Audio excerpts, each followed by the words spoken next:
What a great way to start off the afternoon after lunch. And to continue on, it's my honor and great humility that I get to introduce these three amazing women. We're in for a treat for an update on the Safe Passage study. So I believe Dr. Amy Elliott is first. You've had a formal introduction already, and everybody knows Amy is the PI of CRCAIH. But I also just wanted to share what her unofficial title is Ultimate Cat Herder around the office, because she manages to organize all of us, and at the same time as being a really inspiring leader. So I could say not only for myself, but numerous others, we're honored to call you our mentor. So thank you for that. And Emily also gave Deb's next. So Deb Tobacco is from the Ogallala Lakota Nation and is a research manager for Sanford Research for the Pine Ridge site of the Center for Health Outcomes and Prevention Research.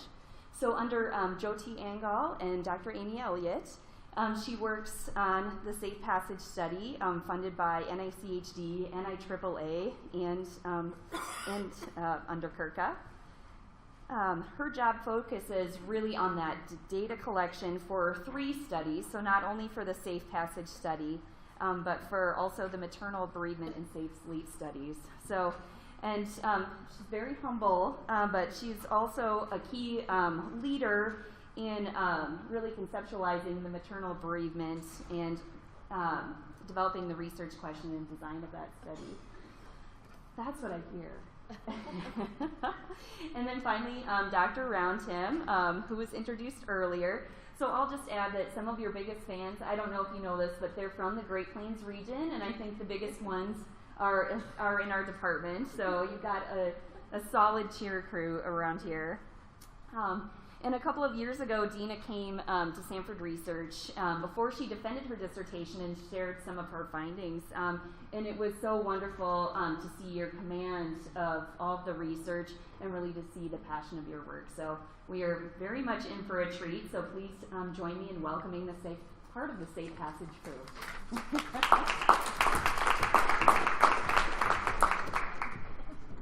Hi, again.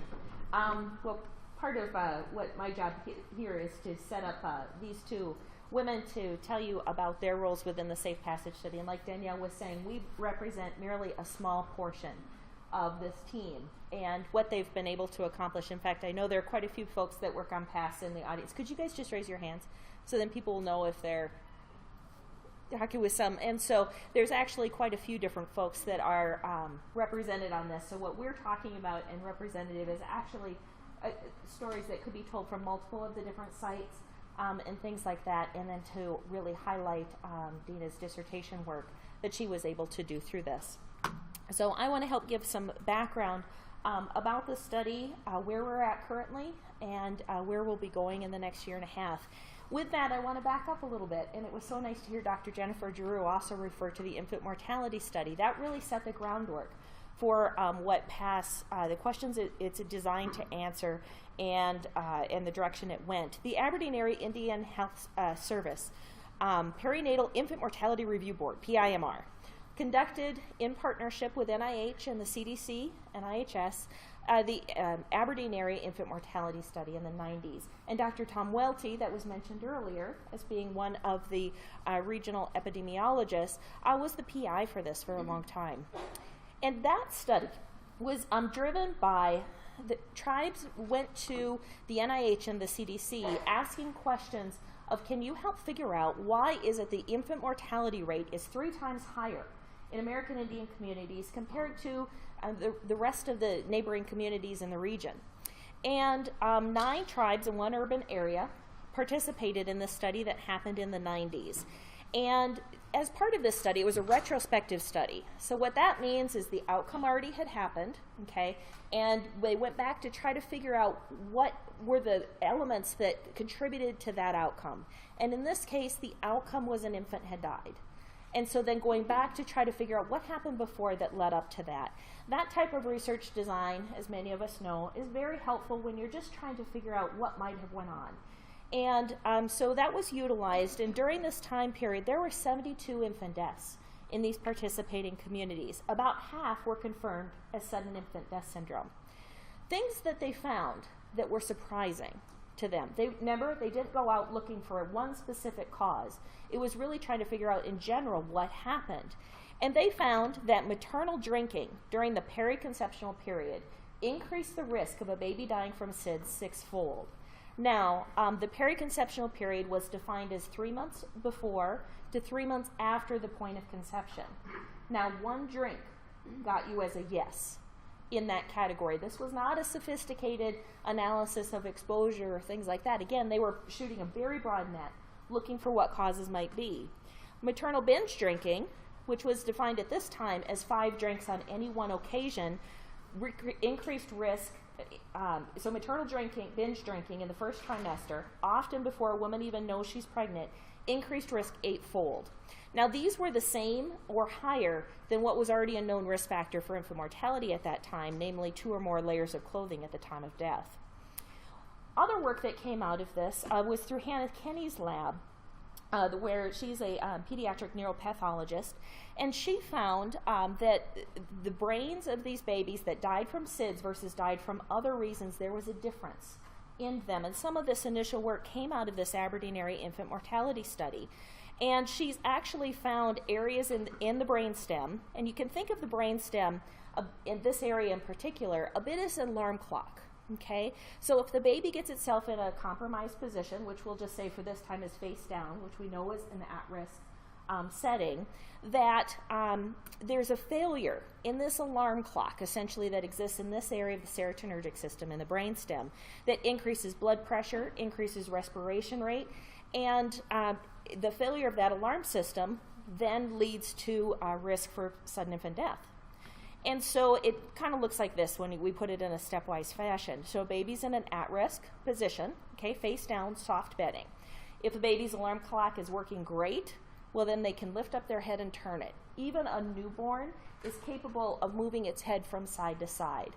Between 2 and 4 months of age is the highest risk time for SIDS. At that time, babies can almost lift their chest completely off of the bed and turn their head from side to side. Certainly, if everything else is developmentally intact, that alarm system should work in a case like this. But what happens if that alarm system isn't working is there's a failure of arousal, and then this starts this progressive asphyxia state that results in failure of autoresuscitation resulting in death. So that leads us to where we are in the Safe Passage study.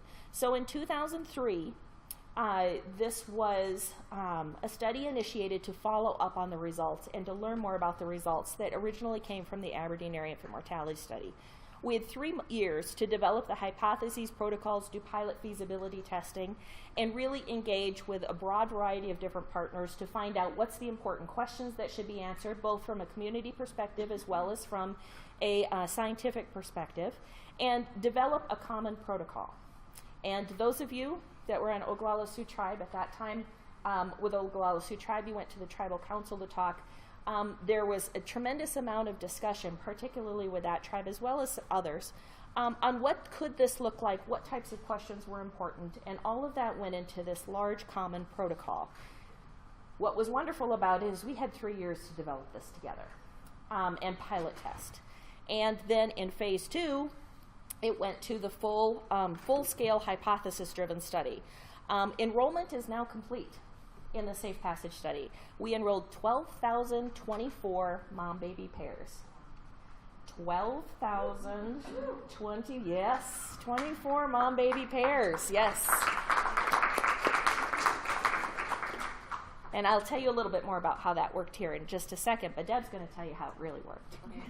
And so here's a little bit of the structure of the PASS network.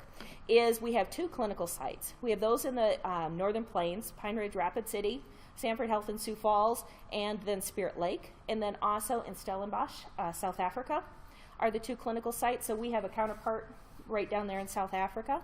3 NIH institutes all contributed to this work: a steering committee, data coordinating analysis center, pathology group, and a physiology group. So really amongst the clinical sites, there's 3 populations that are largely represented: American Indian, white, and the Cape Colored of South Africa. And that's how they prefer to be called as well. I always like to explain that because it just kind of seemed wrong for the longest time until they made sure that was clear. A little bit about our model is really looking at fetal alcohol exposure, and even though that was the initial genesis for this, what ended up resulting was an extremely robust look at fetal and infant health and development, and how that relates into the different outcomes, stillbirth, SIDS, and then also factors that we know are related to prenatal alcohol. In the Northern Plains, during that planning time period, there was community involvement from study initiation. When we went to write the larger Phase 2 grant, that was very collaborative in how that ended up going down. Obviously, tribal resolutions involved at multiple time points. Regulatory, number of different IRBs.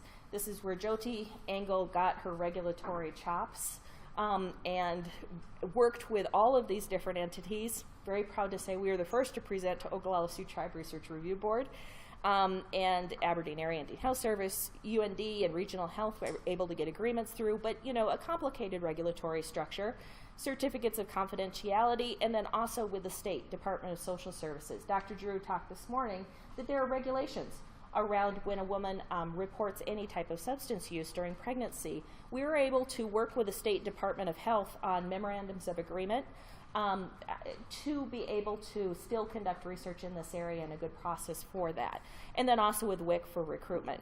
Here's a list of all of the past partners that exist in this. So it's an extremely tight network of clinics, hospitals, Sanford Research folks, as well as different areas that have helped with recruitment. In this, we have a common study protocol.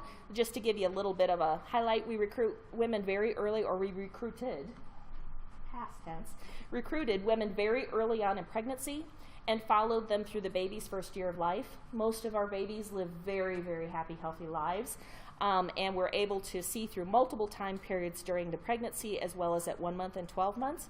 But there are those babies that passed away during the time of pregnancy and also in that first year of life. And then they were eligible, if they chose to participate, in additional portions of the study. So how did it go? We're blind to many parts of this study still because we're in active data collection. But here's some things I just want to highlight.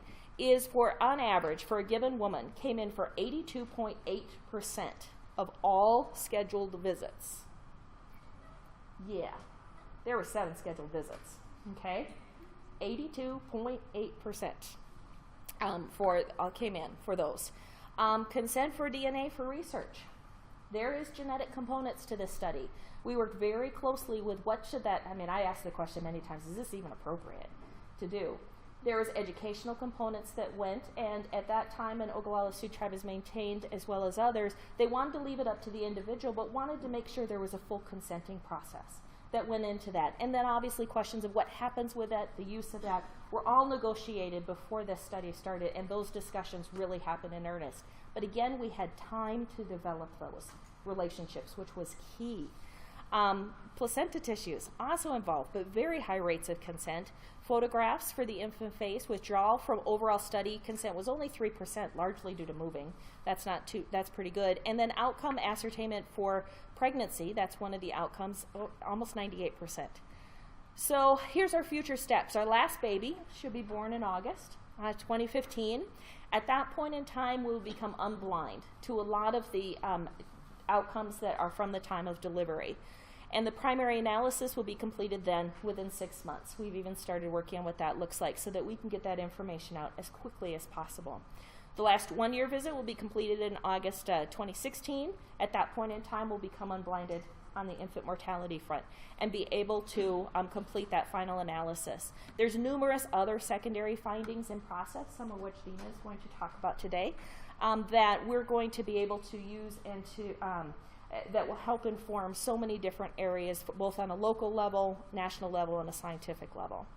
So with that, I'm going to turn it over to Deb to talk about what has it really been like managing this study in Pine Ridge, especially over such a long time period. So.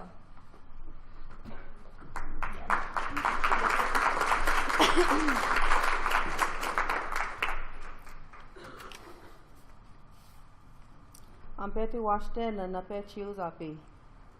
Iu haki ichichie. Daya iu haki hi cha lila wofila tonka ichichie. Lako Trajeki, Tashina Pejuta, we Imachiapi, and Washichu Trajeki, Deb Tobacco, Imachiapi. Oglala Lakota, Imataha, na Pine Ridge Indian Reservation, Ekta El Wati, na Sanford Health Research, Wawashi El Ichamo. My name is Deb Tobacco, and my Lakota name is Tashina Pejutawi, which means medicine shawl woman. I'm Oglala Lakota, and I live on the Pine Ridge Indian Reservation. So today, I was asked to talk about what it's like to manage Pine Ridge, the site in Pine Ridge. But I also want to give acknowledgement to the Sanford team, because I came in late in the development of the study, progress of it, and so I really give all of my thanks to the team, Jess Gromer and her team in Rapid City, Bethany in Sioux Falls, Jyoti and Amy especially. I especially want to acknowledge Whitney Adler. She came to Pine Ridge once a month, and I don't think there was a day that went by that I wasn't calling her. And it was that way for a period of time. Every time I had a question and getting new to this process of research, there was always somebody that I could reach out to for guidance. And with that, I just want to mention that I was involved with Safe Passage research since 2006, only as a liaison between Sanford and the Oglala Lakota College. In 2011, I became 100% employed by Sanford to manage the site.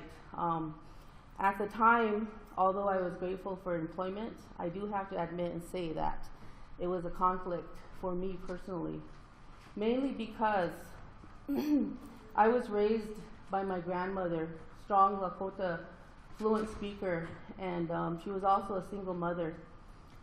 I'm the second eldest to 8 grandchildren that she raised, and so growing up in her home, we had a structured environment that we were told, we were given strong messages. There wasn't time for horseplay or anything, so we were real structured. And one thing that she impressed on us was to get an education. She said, go off to school, go to college, come back and help your people. I didn't know how great of a burden that was until I got into college. I didn't think about that message until I was trying to give up. And she also mentioned that throughout her life growing up with 8 siblings in the home, 4 aunties and uncles that were as old as I am, she often told us, don't do what you can't undo. And that was a daily message that we lived with. So with that, and with the burden of getting an education to come back and help my people, the issue of research it had a negative stigma on it, because I was often told that research is good when you're the researcher, but when you're the person, when you're the subject being researched, it's not so good. They take apart your life and everything in it. So imagine that being a human subject. And so I was really nervous coming on to Sanford. So I did what I was also told and made a wocheki about it. And with that, one of my elders told me that with today's world being so diverse and our people becoming diverse in its belief, then we have to remember that there's a choice. So after thinking about that and looking at the work that Safe Passage was doing, that's what really set into my mind that it's a choice. Our people have a choice. They have a choice to be a part of the study or they don't. And so that's what really helped me it gave me permission for myself personally to really make sure that the goals and the mission of Sanford and the research that we're doing for the people was being completed. So with that being said, I went ahead and again reached out to all of my coworkers, especially Rapid City, Whitney, and Sioux Falls, and it's been great. So, cultural competency, understanding customary beliefs, and social norms. Thinking about that, I looked at when I first did the first recruitment that I did, I had a mother that was apprehensive and consenting, and I read it word for word with her, hoping that she'd understand she just had a choice. But she was real apprehensive, and I had to really ask questions. Does this make sense? Are you comfortable with it? And I think that after I realized that this is one of my relatives sitting here. She's just like me. And what she was really apprehensive about was how technical the process seemed to be. And so, you know, I got her a cup of coffee, gave her a cup of water, and just asking her, is there anything else you would like? Just offering that common mutual respect that we offer in our daily homes. And I noticed that she let her guard down, and she was more willing to listen. She started being more talkative. She started asking me questions. And so that's what really got things off to a good start for me in the recruitment. Understanding our culture, our beliefs, and our social norms. That's what it was. Every day, visiting with these ladies, reaching out to them. I would go up to the Indian Health Service Midwife Clinic. We have a partnership with them. And I also want to acknowledge our partners, Indian Health Service, the WIC, all the OST programs that they have a monthly resource meeting that we were able to be a part of, giving the information. Everybody was so helpful and collaborative in giving out our information, referring women to us. So I was able to just sit there, visit with them, as I would do my grandma, my mom, my sister, my daughters. And I noticed that they were so open, willing. They shared their stories. A lot of them talked about the challenges, some of the challenges we face with spiritual beliefs, teaching and understanding. Our Lakota culture and our beliefs, we have an understanding, a spiritual understanding of what SIDS is and stillbirth. And so that hindered a lot of the thought of participation I found. But after they opened up and were willing to express that, then it was easy to reiterate that this is a choice. You can be a part of the study, even if you chose to leave. You'll still get your benefits. You know, you learn something, you help me learn something. You have a choice to be a part of this or not. And that's what really opened the doors for Sanford to continue, and the recruitment was that complete transparency. And so understanding that, and then being able to relate to them about the teachings, about SIDS and stillbirth, and about the negative stigma on research, especially with the collection of specimens. That being one that seemed to be very difficult, but again, the key choice, the choice to be a part of it, is what really helped us to move forth. So, spiritual beliefs, teachings, and understanding. I really want to emphasize, although those things are really interesting and could be talked about more on a more deeper level, I think the key to our success in Pine Ridge is transportation. We live in a rural area. The roads aren't so great. A lot of them aren't tended to. They're muddy. We don't have gravel. The only paved roads are on the state, the Highway 18. Our community, which used to be asphalt roads, they no longer exist. They're full of potholes. Difficult for vehicles to drive on those. People tend to walk, catch rides, and so transportation was the big challenge for us in Pine Ridge. We found out that we couldn't sit there and wait for a good conversation and a cup of coffee. It was there waiting, but people couldn't get there. So what we did was we started taking our own vehicles, calling the ladies for reminder appointments, and they would just say, I don't have a ride, I'd love to come in, can we reschedule? My uncle doesn't get his gas money or his check until the first of the month.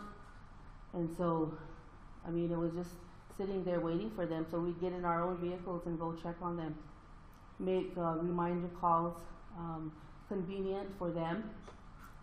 We had a lot of working mothers, and so we'd reschedule their visits until after working hours and then go pick them up and give them a ride. And if you could see the sign here, Pine Ridge, on their Pine Ridge Indian Reservation, Pine Ridge is not centrally located, so we have to travel. So Wounded Knee District is about 7 miles from Highway 18, but actually Highway 18 to get to Wounded Knee Junction is about 11. And then Porcupine is 15 miles away, and then Sharp's Corner, which is in between Porcupine and Rocky Ford, is 26 miles. So all of that round trip for one participant takes a lot of time, effort, but that's what needed to be done. And that's what we needed to do to accommodate our women and our children. And so we did it with a smile on our face and a cup of coffee in the car. And so there's the Sanford was generous enough to donate us a vehicle after we were able to prove that transportation was an issue. And respect and transparency. So again, with giving them full knowledge of what they were going to be a part of, and then giving the opportunity to decline that or not, and then respecting them for who they are, for the social norms, for what they have and what they don't have, but not ever once letting them know that they're less than that.